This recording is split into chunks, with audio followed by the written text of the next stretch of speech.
नमस्कार देशवासियों और भाइयों और बहनों।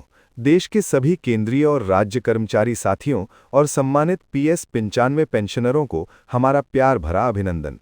एक बार फिर से आप सभी का स्वागत है इस विशेष समाचार विश्लेषण में। आज हम आपके लिए लेकर आए हैं दो ऐसी जबरदस्त खबरें जो देश के करोड़ों पेंशन भोगियों के जीवन में एक नई रोशनी लाने वाली हैं। ये खबरें महज सूचना नहीं, बल्कि एक नई उम्मीद की किरण है जो लंबे इंतजार के बाद अब साकार होती दिख रही है। तो बिना देरी किए आइए सीधे मुद्दे की गहराई में उतरते हैं। पहली बड़ी खबर। ये खबर है उन सभी ईपीएफओ के पेंशन धारकों के लिए जो ईपीएस 95 योजना के अंतर्गत आते हैं। एक ऐसी योजना जिसकी न्यूनतम पेंशन राशि पिछले 11 वर्षों से एक ही जगह जमी हुई थी। जी हां, आपने सही सुना। लगभग एक दशक से अधिक समय से इन पेंशनरों को महज 1000 रुपये प्रति माह की न्यूनतम पेंशन पर गुजारा करना पड़ रहा था। लेकिन अब लगता है कि ये लंबा स्थिरता का दौर खत्म होने वाला है। ताज़ा मीडिया रिपोर्ट्स और श्रम मंत्रालय से जुड़े सूत्रों से प्राप्त जानकारी ये संकेत दे रही है कि सरकार अब इस मुद्दे पर गंभीरता से विचार कर रही है। 11 साल के इस लंबे अंतराल के बाद ईपीएफओ की न्यूनतम पेंशन राशि में बढ़ोतरी की तैयारियां अंतिम चरण में हैं। ये कोई छोटी मोटी बात नहीं है, ये एक ऐतिहासिक संशोधन हो सकता है। कल्पना कीजिए, पिछले 11 वर्षों में महंगाई ने कितनी ऊंची छलांग लगाई है। रोजमर्रा की जरूरतों, दवाइयों और किराने के सामान की कीमतें आसमान छू रही हैं। ऐसे में एक सेवानिवृत्त कर्मचारी के लिए महज 1000 रुपये में पूरे महीने का गुजारा करना किसी चुनौती से कम नहीं है। ये राशि आज के समय में सम्मानजनक जीवन यापन के लिए पर्याप्त नहीं है। यही वजह है कि विभिन्न कर्मचारी संगठन लगातार इस मांग को उठाते रहे हैं कि न्यूनतम पेंशन को बढ़ाकर कम से कम 7000 रुपये प्रतिमाह किया जाए। और अब लगता है कि इन आवाज़ों को सुना जा रहा है।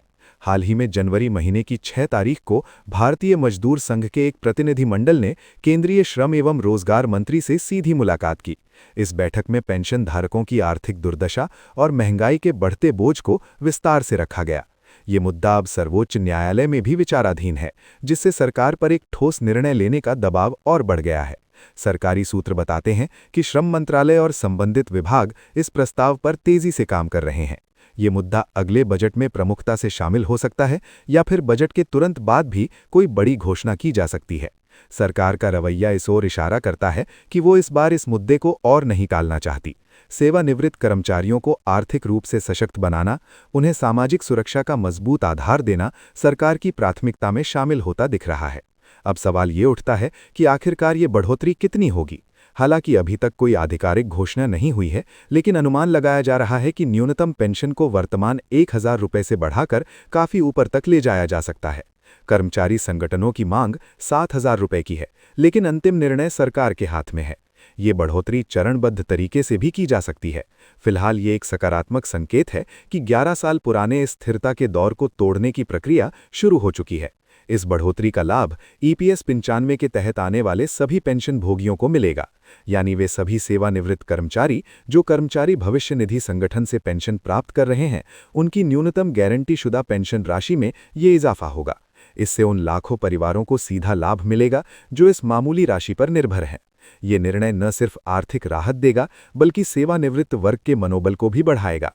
उन्हें ये एहसास दिलाएगा कि देश उनके संघर्ष और योगदान को नहीं भूला है। अब बात करते हैं दूसरी बड़ी और ताज़ा खबर की। ये खबर देश के उन कोटि-कोटि वरिष्ठ नागरिकों, विधवा महिलाओं और दिव्यांग जनों के लिए है जो सरकार द्वारा संचालित सामाजिक सुरक्षा पेंशन योजनाओं पर निर्भर हैं। इन योजनाओं को अक्सर समाज के सबसे निर्बल वर्ग की जीवन रेखा कहा जाता है। ये पेंशन उनके लिए सिर्फ आर्थिक सहायता नहीं, बल्कि सम्मान और सुरक्षा का प्रतीक है। वर्तमान में इन योजनाओं के तहत अधिकांश राज्यों में वृद्ध, विधवा और दिव्यांग पेंशन धारकों को 3000 रुपये प्रति माह की राशि मिलती है। लेकिन बढ़ती महंगाई, विशेषकर स्वास्थ्य सेवाओं और दवाइयों की लगातार बढ़ती लागत ने इस राशि की क्रय शक्ति को कमजोर कर दिया है। 3000 रुपये में एक बुजुर्ग व्यक्ति के लिए अपना इलाज और पोषण युक्त आहार जुटा पाना मुश्किल होता जा रहा है। विधवा महिलाएं, जिन पर अक्सर पूरे परिवार की जिम्मेदारी होती है, उनके लिए भी ये राशि अपर्याप्त साबित हो रही है। इन्हीं सब चुनौतियों को ध्यान में रखते हुए सरकारी हलकों से एक बहुत ही राहत भरा संकेत मिल रहा है। मीडिया रिपोर्ट्स के अनुसार सरकार इन सामाजिक सुरक्षा पेंशन योजनाओं की राशि में एक बड़ा संशोधन करने पर विचार कर रही है। प्रस्ताव है कि वर्तमान 3,000 रुपये प्रति माह की पेंशन को बढ़ाकर 5,000 रुपये प्रति माह कर दिया जाए, यानी लगभग 2,000 रुपये की वृद्धि। ये कोई मामूली बढ़ोतरी नहीं होगी, ये एक ऐसा कदम होगा जिसका सीधा और सकारात्मक प्रभाव देश के सबसे गरीब और ज़रूरतमंद परिवारों पर पड़ेगा। अगर ये प्रस्ताव मंजूर होता है तो साल 2026 यानी 2026 सामाजिक सुरक्षा के इतिहास में एक मील का पत्थर साबित हो सकता है। सोचिए, एक बुजुर्ग व्यक्ति को अब 2,000 रुपये अतिरिक्त मिलेंगे। इससे वो बेहतर दवाइयाँ खरीद सकेगा, पोषण का ध्यान रख सकेगा और अपने छोटे मोटे खर्चे स्वयं वहन कर सकेगा। इससे न सिर्फ उसका शारीरिक स्वास्थ्य बेहतर होगा, बल्कि उसका मानसिक स्वास्थ्य भी सुधरेगा, क्योंकि वो अपने परिवार पर पूरी तरह आर्थिक बोझ नहीं बनेगा। एक विधवा महिला के लिए ये अतिरिक्त राशि उसके बच्चों की शिक्षा, कपड़े लत्ते और घर के अन्य जरूरी खर्चों में मददगार साबित होगी।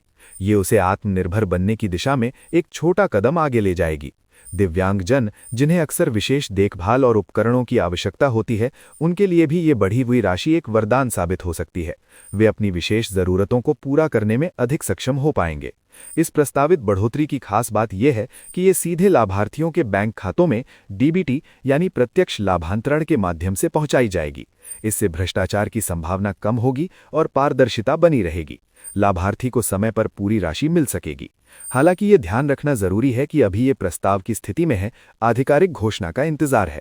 संभावना जताई जा रही है कि आगामी बजट सत्र या उससे पहले ही सरकार इस बारे में कोई ऐतिहासिक घोषणा कर सकती है। कई राज्य पहले से ही अपनी पेंशन योजनाओं में बढ़ोतरी कर चुके हैं। ऐसे में केंद्र सरकार का ये कदम एक समन्वित राष्ट्रीय प्रयास का हिस्सा हो सकता है। दर्शकों, ये दोनों ही खबरें साफ संकेत दे रही हैं कि सरकार समाज के जरूरतमंद वर्गों, विशेषकर सेवानिवृत्त और वरिष्ठ नागरिकों की आर्थिक चिंताओं को गंभीरता से ले रही है। महंगाई के इस दौर में जब हर चीज की कीमत आसमान छू रही है, ऐसे में पेंशन जैसे नियमित आय के स्रोतों में बढ़ोतरी न सिर्फ जरूरी है, बल्कि मानवीय दायित्व भी है। ईपीएफओ की न्यूनतम पेंशन में संभावित बढ़ोतरी और सामाजिक सुरक्षा पेंशन को 5,000 रुपये तक ले जाने का प्रस्ताव, ये दोनों ही निर्णय यदि लागू होते हैं तो देश के सामाजिक आर्थिक ताने बाने पर गहरा प्रभाव डालेंगे। ये निर्णय केवल आंकड़ों में बदलाव नहीं होंगे, बल्कि करोड़ों लोगों के जीवन में होने वाले ठोस सुधार होंगे।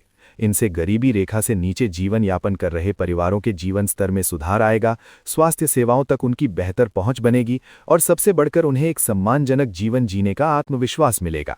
हमारी यही कामना है कि ये प्रस्ताव जल्द से जल्द ठोस रूप लें और देश के सेवानिवृत्त कर्मचारियों, वरिष्ठ नागरिकों, विधवाओं और दिव्यांग भाई बहनों के चेहरों पर मुस्कान लौटा सकें, क्योंकि एक सभ्य समाज की पहचान यही होती है कि वो अपने बुजुर्गों और कमज़ोर वर्गों का कितना ख्याल रखता है। तो दर्शकों, ये थी आज की 2 बड़ी खबरें। हम आपको निरंतर नई अपडेट्स देते रहेंगे। जैसे ही इन मुद्दों पर कोई आधिकारिक घोषणा होगी, हम आप तक सबसे पहले सबसे सटीक जानकारी पहुंचाएंगे। आप हमारे साथ बने रहिए। इस वीडियो को लाइक ज़रूर कीजिए, अपने सभी पेंशन धारक मित्रों और रिश्तेदारों के साथ शेयर कीजिए, ताकि ये महत्वपूर्ण जानकारी सब तक पहुंच सके। और हाँ, हमारे चैनल को सब्सक्राइब करना न भूलिए, ताकि आप ऐसी ही ज़रूरी खबरों से अनवरत जुड़े रहें। आपको और आपके परिवार को हमारी ओर से बहुत बहुत शुभकामनाएं।